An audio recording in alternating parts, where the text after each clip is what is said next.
അതൃപ്തിയോടെ സുരേഷ് ഗോപി, മനം നിറഞ്ഞ് ജോർജ് കുര്യൻ. മികച്ച ഭൂരിപക്ഷത്തോടെ BJPക്ക് ചരിത്രത്തിലാദ്യമായി ലോക്സഭാ തെരഞ്ഞെടുപ്പിൽ അക്കൗണ്ട് തുറക്കുവാൻ സഹായിച്ച സുരേഷ് ഗോപിക്ക് സ്വതന്ത്ര ചുമതലയുള്ള ഒരു കേന്ദ്രമന്ത്രി സ്ഥാനം ഉറപ്പിച്ചിരുന്നു. മാത്രമല്ല, മോദിയുമായുള്ള അദ്ദേഹത്തിൻ്റെ അടുത്ത ബന്ധവും ഈ സാധ്യത കൂട്ടിയിരുന്നു. എന്നാൽ ലഭിച്ചതോ സ്വതന്ത്ര ചുമതലയില്ലാത്ത വെറും സഹമന്ത്രി സ്ഥാനം.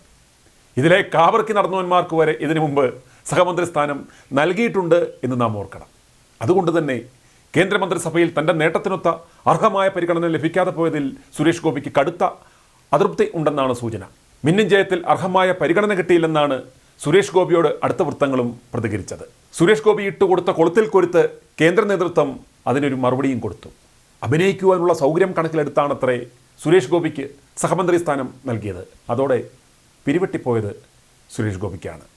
വിനയം അല്പം കട്ടിക്കിരുന്നോട്ടെ എന്ന് കരുതിയാണ് സുരേഷ് ഗോപി എനിക്ക് മന്ത്രിസ്ഥാനമൊന്നും വേണ്ട, കുറച്ച് പടങ്ങൾ കമ്മിറ്റ് ചെയ്തിട്ടുണ്ട്, നടിപ്പാണ് മുഖ്യം എന്നൊക്കെ പറഞ്ഞത്. ഇത് കേൾക്കുമ്പോൾ മോദി അതൊന്നും സാരമില്ല, താങ്കൾ ക്യാബിനറ്റ് റാങ്കോടെ കേന്ദ്രമന്ത്രി ആയേ പറ്റൂ എന്ന് നിർബന്ധിക്കുമെന്നും, അപ്പോൾ മോദിജി പറഞ്ഞതുകൊണ്ട് മാത്രം ഞാൻ ആ പദവി ഇങ്ങെടുക്കുകയല്ല, എൻ്റെ ഹൃദയത്തിൽ കൊണ്ടുവച്ച് തന്നതാണ് എന്ന് പറയുകയും ചെയ്യാം എന്ന് കരുതിയിരിക്കുമ്പോഴാണ് കാര്യങ്ങൾ ഈ രീതിയിലൊക്കെ എത്തിയത്. ശരിക്കും സിനിമയെ വെല്ലുന്ന ട്വിസ്റ്റുകൾക്കൊടുവിലാണ് സുരേഷ് ഗോപി ഒടുവിൽ ഇന്നലെ സത്യപ്രതിജ്ഞയ്ക്ക് എത്തിയത്. ഉറപ്പിച്ച മന്ത്രിസ്ഥാനത്തിൽ ഇന്നലെ രാവിലെ മുതൽ പലതരം അനിശ്ചിതത്വമുണ്ടായിരുന്നെങ്കിലും ഒടുവിൽ നരേന്ദ്രമോദി നേരിട്ട് വിളിച്ചതോടെയാണ് സുരേഷ് ഗോപി ദില്ലിക്ക് പുറപ്പെട്ടത്. 74,686 വോട്ടിൻ്റെ ഭൂരിപക്ഷത്തിലായിരുന്നു തൃശ്ശൂരിൽ സുരേഷ് ഗോപിയുടെ ജയം. കേരളത്തിൻ്റെ അംബാസഡറാകുമെന്ന സുരേഷ് ഗോപിയുടെ പ്രഖ്യാപനം വളരെ പ്രതീക്ഷയോടെയാണ് മലയാളികൾ കേട്ടത്. എന്നാൽ താൻ 4 പടങ്ങൾ കമ്മിറ്റ് ചെയ്തിട്ടുണ്ടെന്നും അത് അഭിനയിക്കണമെന്നും അതിനാൽ കേന്ദ്രമന്ത്രി സ്ഥാനം വേണ്ട എന്ന് പറയുകയും ഞാൻ വേണ്ട എന്ന് പറയുമ്പോൾ സഹമന്ത്രിയാക്കുകയാണോ ചെയ്യേണ്ടുന്നത് എന്നൊക്കെ ചോദിക്കുന്നത് കേൾക്കുമ്പോൾ എന്നാൽ പിന്നെ അഭിനയവുമായി അങ്ങ് പോയാൽ പോരായിരുന്നോ, തൃശ്ശൂർ എടുക്കണമെന്ന് പറഞ്ഞ് മരിച്ചു നടന്നിട്ട് ജനങ്ങൾ തൃശ്ശൂർ എടുത്ത് തലയിൽ കൊണ്ടുവച്ച് തന്നപ്പോൾ എനിക്ക് മന്ത്രിയാകേണ്ടേ, ഇപ്പോൾ അഭിനയിക്കണം എന്ന് പറയുന്നതിലെ യുക്തിയാണ് മനസ്സിലാക്കാത്തത്. താമസിക്കാതെ തന്നെ കേന്ദ്രമന്ത്രി സ്ഥാനത്ത് നിന്ന് ഒഴിവാക്കുമെന്ന് പ്രതീക്ഷിക്കുന്നു. എനിക്ക് സിനിമ ചെയ്തേ മതിയാവൂ, കേന്ദ്ര നേതൃത്വം തീരുമാനിക്കട്ടെ, MP എന്ന നിലയിൽ തൃശ്ശൂരിൽ മികച്ച പ്രകടനം കാഴ്ചവെക്കും, കേന്ദ്രമന്ത്രി സ്ഥാനം വേണ്ടെന്നായിരുന്നു തൻ്റെ നിലപാട്. ഇതായിരുന്നു സുരേഷ് ഗോപിയുടെ ഏറ്റവും ഒടുവിലത്തെ പ്രതികരണം. 2019 ലോക്സഭാ തെരഞ്ഞെടുപ്പിലും 2021 നിയമസഭാ തെരഞ്ഞെടുപ്പിലും തൃശ്ശൂരിൽ സുരേഷ് ഗോപി നിന്നും തോറ്റു. കഠിനാധ്വാനത്തിനൊടുവിൽ ഇക്കഴിഞ്ഞ ലോക്സഭാ തെരഞ്ഞെടുപ്പിൽ വിജയവും നേടി. അപ്പോഴാണ് എനിക്ക് അഭിനയിക്കണം, ശ്രീപത്മനാഭസ്വാമി ക്ഷേത്ര ചരിത്രം പ്രമേയമാകുന്ന ചിത്രം ഉൾപ്പെടെ 4 ചിത്രങ്ങളിൽ അഭിനയിക്കുവാൻ അഡ്വാൻസ് മേടിച്ചിട്ടുണ്ട്, സിനിമകൾ മുടങ്ങിയാൽ അണിയറ പ്രവർത്തകർ പ്രതിസന്ധിയിലാകുമെന്നൊക്കെ സുരേഷ് ഗോപി നേതൃത്വത്തെ അറിയിച്ചത്. ഇങ്ങനെയൊരു അവസരം കിട്ടിയിട്ട് മന്ത്രിസ്ഥാനം ഉപേക്ഷിച്ച് സിനിമയിൽ അഭിനയിക്കുന്നത് മണ്ടത്തരമാകുമെന്ന് അടുപ്പമുള്ളവരിൽ ചിലർ ഉപദേശിച്ചതുകൊണ്ടാണത്രേ സുരേഷ് ഗോപി ഒടുവിൽ സത്യപ്രതിജ്ഞയ്ക്ക് ഇന്നലെ എത്തിയത്. 51ാമതായാണ് സുരേഷ് ഗോപി ഇന്നലെ സത്യപ്രതിജ്ഞ ചെയ്തത്. I, Suresh Gopi, do swear in the name of God that I will bear true faith and allegiance to the Constitution of India as by law established, that I will uphold the sovereignty and integrity of India, that I will faithfully and conscientiously discharge my duties as a Minister of State for the Union, and that I will do right to all manner of people in accordance with the Constitution and the law, without fear or favor, affection or ill will.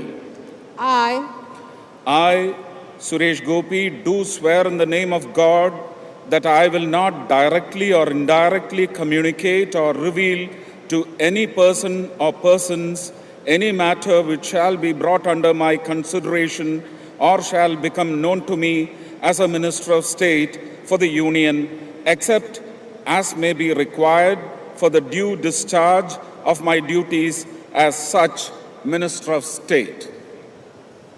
Congratulations. Suresh ഗോപിയുടെ മന്ത്രിപദവി ഉറപ്പായിരുന്നു എങ്കിലും George കുര്യൻ്റെ മന്ത്രിപദവി തികച്ചും അപ്രതീക്ഷിതമായിരുന്നു. സുരേഷ് ഗോപിയുടെ തൃശ്ശൂരിലെ വിജയത്തിൽ ക്രൈസ്തവ സമൂഹത്തിൽ നിന്ന് കിട്ടിയ പിന്തുണയ്ക്കുള്ള ബോണസാണ് ജോർജ് കുര്യൻ്റെ സഹമന്ത്രി സ്ഥാനം. തൃശ്ശൂരിൽ കത്തോലിക്ക വിഭാഗത്തിൻ്റെ വലിയൊരു സപ്പോർട്ട് സുരേഷ് ഗോപിക്ക് കിട്ടിയിരുന്നു.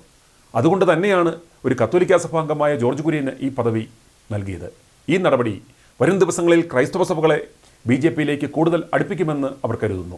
I, George Kurian, do swear in the name of God that I will bear true faith and allegiance to the Constitution of India as by law established, that I will uphold the sovereignty and integrity of India, that I will faithfully and conscientiously discharge my duties as a Minister of State for the Union, and that I will do right to all manner of people in accordance with the Constitution and the law, without fear or favor, affection or ill will. I, George Kurian, do swear in the name of God that I will not directly or indirectly communicate or reveal to any person or persons any matter which shall be brought under my consideration or shall become known to me as a Minister of State for the Union, except as may be required for the due discharge of my duties as such Minister of State. നേരത്തെ ദേശീയ ന്യൂനപക്ഷ കമ്മീഷനിൽ vice ചെയർമാനായിരുന്നു George Kurian. Christian ന്യൂനപക്ഷ പ്രതിനിധി എന്ന നിലയിലാണ് George Kurian മന്ത്രിസഭയിൽ അംഗത്വം നൽകിയത് എന്നാണ് പാർട്ടിയുടെ വിശദീകരണം. ജോർജ് കുര്യന് നൽകിയ മന്ത്രിപദവി പാർട്ടി പ്രവർത്തകരുടെ ഇടയിൽ വലിയ ആവേശമായിട്ടുണ്ട്. അർഹതയ്ക്കുള്ള അംഗീകാരം എന്നാണ് അവർ ഇതിനെ വിശേഷിപ്പിച്ചത്. BJP ഉണ്ടായ കാലം മുതൽ കോട്ടയത്തുകാരൻ ജോർജ് കുര്യൻ BJPക്കാരനാണ്. പാർട്ടിക്ക് സ്വന്തമായൊരു ഓഫീസോ എന്നെങ്കിലും അധികാരസ്ഥാനത്ത് എത്തുമെന്ന വിശ്വാസമോ ഇല്ലാതിരുന്ന കാലം മുതലുള്ള മികച്ച സംഘാടകൻ. നാട്ടകം കോളേജിൽ ഡിഗ്രിക്ക് പഠിക്കുമ്പോൾ വിദ്യാർത്ഥി ജനതാദളിൽ നിന്നാണ് തുടക്കം. BJP ദേശീയ നിർവാഹക സമിതി അംഗമായും സംസ്ഥാന സെക്രട്ടറിയായും സംസ്ഥാന വക്താവായും സംഘടനാതലത്തിൽ നിർണായക ചുമതലകൾ ജോർജ് കുര്യൻ വഹിച്ചിട്ടുണ്ട്.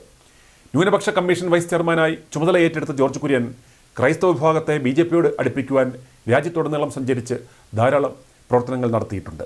പാർട്ടി പ്രവർത്തകർ വെറും അടിമക്കണ്ണുകളായി ജീവിതകാലം മുഴുവൻ പ്രവർത്തിക്കുകയും തെരഞ്ഞെടുപ്പെടുക്കാറാകുമ്പോൾ ആരെങ്കിലും കൊണ്ട് കെട്ടിയിറക്കി അവരുടെ പുറകെ പോകുന്ന നിലവിലെ അവസ്ഥയിൽ പാർട്ടി പ്രവർത്തകർ വളരെയേറെ ദുഃഖിതരായിരുന്നു. എന്നാൽ ജോർജ് കുര്യന് അർഹതപ്പെട്ട ഒരു സ്ഥാനം കൊടുത്തതോടുകൂടി അവരും ഹാപ്പിയായി.